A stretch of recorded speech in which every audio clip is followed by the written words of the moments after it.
இன்றைய எலியாவின் உணவு. பயப்படாதே, உன்னோடு இருப்பவர் யூத ராஜசிங்கம்.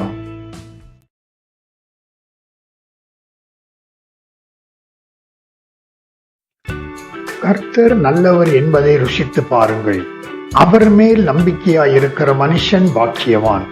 பிரியமானவர்களே, இயேசு கிறிஸ்துவின் இனிய இன்ப நாமத்தில் உங்கள் அனைவருக்கும் அன்பின் நல்வாழ்த்துக்கள்.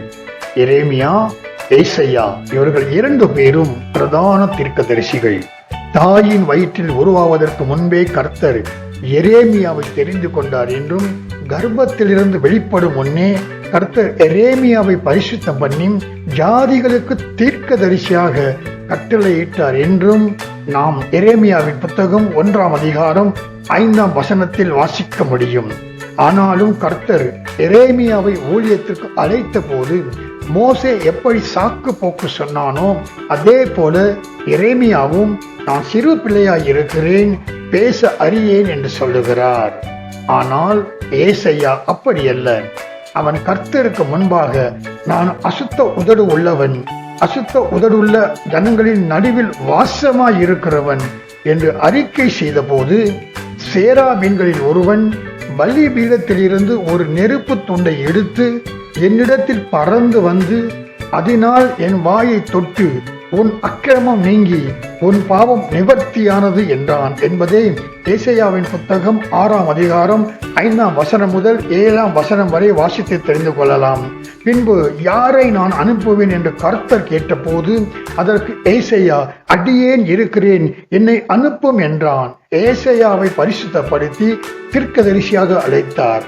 ஆனால் கர்ப்பத்திலே பரிசுத்தம் பண்ணப்பட்ட எரேமியாவுக்கோ கர்த்தர் தமது கரத்தை நீட்டி எரேமியாவின் வாயை தொட்டு, இதோ என் வார்த்தைகளை உன் வாயிலே வைக்கிறேன் என்றார். பிரியமானவர்களே, பரிசுத்தம் உள்ளவர்களுக்கு கர்த்தர் வார்த்தைகளை கொடுப்பார், வாக்குத்தத்தம் செய்வார் மற்றும் அதை தக்க சமயத்தில் நிறைவேற்றியும் முடிப்பார். இதற்கெடுத்தாலும் பயப்படுவது கர்த்தருக்கு பிடிக்காத காரியம். கர்த்தர் எரேமியா தீர்க்கதரிசியை பார்த்து, நீ அவர்களை பார்த்து பயப்பட வேண்டாம், உன்னை காக்கும்படிக்கு நான் உன்னுடனே இருக்கிறேன் என்று எரேமியா 1ஆம் அதிகாரம் 8ஆம் வசனத்தில் சொன்ன வார்த்தைகள் அது அவனுக்கு மாத்திரமல்ல, தேவன் மேல் வாஞ்சையாயிருந்து எல்லாம் அவரே என்று அவரை சார்ந்து இருப்பவர்களே, இந்த காணொளியை பார்க்கும் உங்களுக்கும் இப்போது இந்த வார்த்தைகளை தேவன் கொடுக்கிற தீர்க்க தரிசன வாக்கு தத்தமாக எடுத்துக்கொண்டு அறிக்கை செய்ய ஆரம்பியுங்கள். அறிக்கை செய்து கொண்டே இருங்கள். கர்த்தரை சந்தேகப்படாமல் பரிபூர்ணமாக அவரை சார்ந்து இருப்பவர்களுக்கு தேவன் வாக்கு தத்தத்தை கொடுத்து ஆறுதல் செய்து நடத்துகிறவராக இருப்பதால் அவரையே எப்போதும் துதித்து துதித்து உள்ளத்தின் ஆழத்திலிருந்து நன்றி சொல்ல பழகிக் கொள்வோம். இந்த உலகத்திலே எந்தவித சிந்தனைகளும் பிரச்சனைகளும் வேதனைகளும் இல்லாமல் வாழ்கிறவர்கள் நிச்சயமாக யாரும் இல்லை.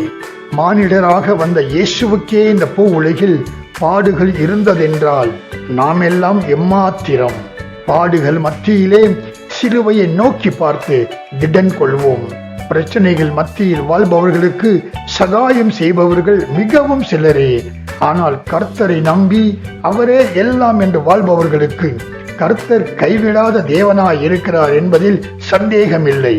எதிரிகள் நமக்கு எதிராக யுத்தம் செய்யலாம், ஆனால் அவர்களால் நம்மை மேற்கொள்ள முடியாது என்று எரேமியா 1ஆம் அதிகாரம் 19வது வசனத்தில், உனக்கு எதிராக யுத்தம் பண்ணுவார்கள், ஆனால் உன்னை மேற்கொள்ள மாட்டார்கள் என்று சொல்லப்பட்டிருக்கிறது.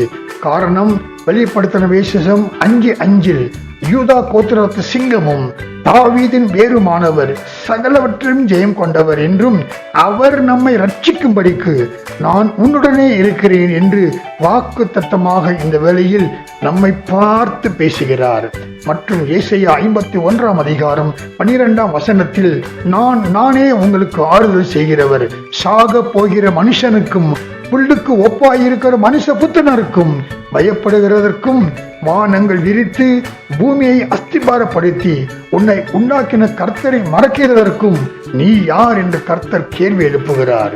பிரியமானவர்களே, எதிரிகளை பார்க்கிலும் நமக்குள் இருப்பவர் பெரியவர் ஆகையால் நாம் எப்போதும் அசைக்கப்படுவதில்லை. இதுவே என்றும் நம்முடைய விசுவாசமாக இருக்கட்டும். நம்முடைய சூழ்நிலைகளை நாங்கள் பார்க்காமல் கர்த்தரை நோக்கி பார்ப்பது உத்தமம்.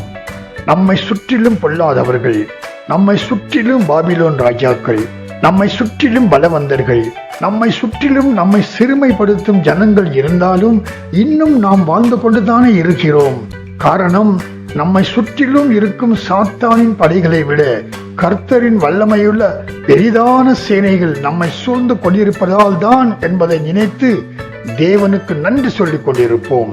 நம்மை சூழ்ந்து உள்ளவர்கள் பணபலம் உள்ளவர்களாக இருக்கலாம், ஆட்கள் பலம் உள்ளவர்களாக இருக்கலாம், இருதயத்திலே சூது வஞ்சகம் நிறைந்தவர்களாக இருக்கலாம், பிறரை ஏமாற்றுவதே தங்களுடைய மூலதனமாக கொண்டு இருப்பவர்களும் இருக்கலாம்.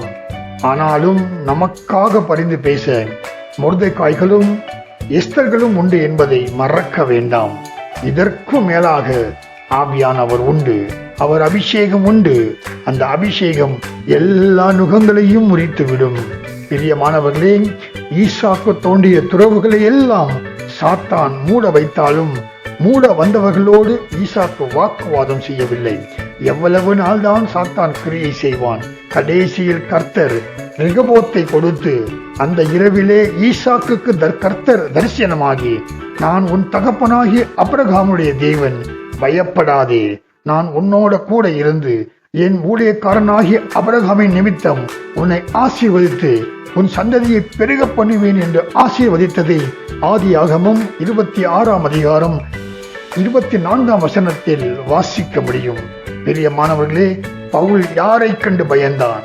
சீசர்கள் யாரை கண்டு பயந்தார்கள்? தானியேல் சிங்கக்கெபியை கண்டு பயந்தானா? மோசே செங்கடலை கண்டு பார்த்து பயந்தானா? அக்கினி சூளையை கண்டு பிசாசை தவிர யார் பயந்தார்கள்? கொதிக்கும் எண்ணெயில் போடப்பட்ட யோவான் திரும்பி வரவில்லையா? ஒரு பெரிய உபத்திரவத்தில் மரணம்தான் முடிவு என்று பவுலும் அவனது ஆட்களும் நினைத்த நேரத்தில் நடந்ததை 2 கொரிந்தியர் 1ஆம் அதிகாரம் 10ஆம் வசனத்தில் பவுல், அப்படிப்பட்ட மரணத்தினின்றும் அவர் எங்களை தப்புவித்தார், இப்பொழுதும் தப்புவிக்கிறார், இன்னும் தப்புவிப்பார் என்று அவரையே நம்பியிருப்போம் என்று சொல்வதை கவனியுங்கள். பவுலை தப்புவித்தவர் நம்மை கைவிட்டு விடுவாரா? தேவ ஜனங்களே, யூத ராஜசிங்கம் நமது யெகோவா நிசி, அவர் நம் பட்சத்தில் இருக்கையில் நமக்கேன் பயம்? இளையவை போல பிரச்சனைகளுக்காக கருத்தோடு ஜெபிப்போம். திபராக்களை போல எழும்புவோம். கிறிஸ்துவுக்குள் எப்போது மகிழ்ந்திருந்து பயத்தை சுட்டெரிப்போம். ஜெயம் பெறுவோம். ஆமேன். ஜெபிக்கலாம். அன்பின் பரலோக தகப்பனே, உமக்கு எங்கள் வணக்கங்கள். இயேசுவே, பிதாவின் வலது பக்கத்தில் உட்கார்ந்து எங்களுக்காக பரிந்து பேசுகிற தயவிற்காய் உமக்கு நன்றி செலுத்துகிறோம். ஆவியானவரே, நீர் எங்களோடு இருந்து வழிநடத்தும் தயவுக்காய் உமக்கும் நன்றி செலுத்துகிறோம்.